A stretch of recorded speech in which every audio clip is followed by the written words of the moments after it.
My purpose in writing this book, Real Men Are Pogi, it began really because I was invited to a talk on purity.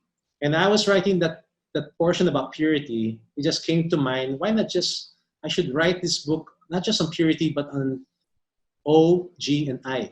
I'll tell you what it stands for later. But purity because I had this experience. My son, when he was 6 or 7 years old in school, was exposed to a classmate who shared with him on his iPad. He was much older. He shared with him some pornographic sites. And I realized, wow, you know, even a 7 or 8-year-old is not safe. There was this 10 or 11-year-old classmate of his sharing pornography. And when I did the research on the problem of pornography in the Philippines, I discovered that, you know, we have this shameful place in the world that we are the #1 country in terms of minutes spent on pornography online. It is a problem. And there was a speaker who said that we may be in denial, but it is going to invade our homes as parents, and we have to be careful.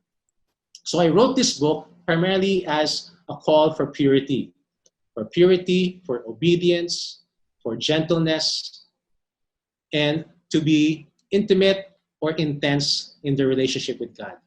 So I wrote it to young people, and this was the result. It says, "Dear Ardy," says a reader, "I was a sex addict. I had sex with different people and worse with men. But because of your book, Real Men Are Pogi, I accepted Jesus Christ as Lord, and this Sunday I will go back to church. Thank you." I've gotten dozens and hundreds of letters similar to this, even to those who I didn't even know would be reading the book, married men who told me that they read the book, and when they read the book, they were convicted of their sin of adultery and went back to their wives and are now living a pure life. You know, Tere, I was in this feast in the Kerygma conference, and one couple approached me and said, you know, thank you, Ardy, for writing this book because it saved our marriage. And guys, that is my why. Recently, I also got this from a reader. Sabi niya, he is a former transgender. And he said that he found his identity, and it was helped by the book, Real Men Are Pogi. And now hindi na siya transgender, lalaki na raw siya. And those are my whys.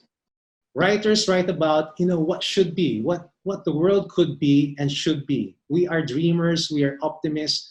We have this idea of what should be, and we write about it in the hope that people will be changed, that lives will be transformed. Martin Luther himself said, if you want to change the world, pick up your pen and write.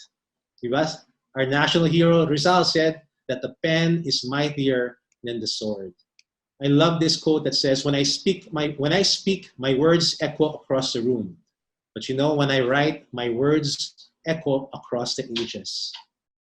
And even when writers are long gone, our words and the books will remain. For people like these, who many years from now, you know, your writing can still be transforming someone's heart or life in another city or country. And so what I want to really get to in this portion, this step, is that if your why is so strong and compelling, everything else, the what, the where, the when, and the how of writing a book, it will just take care of itself. It will just take care of itself. So always go back to your why.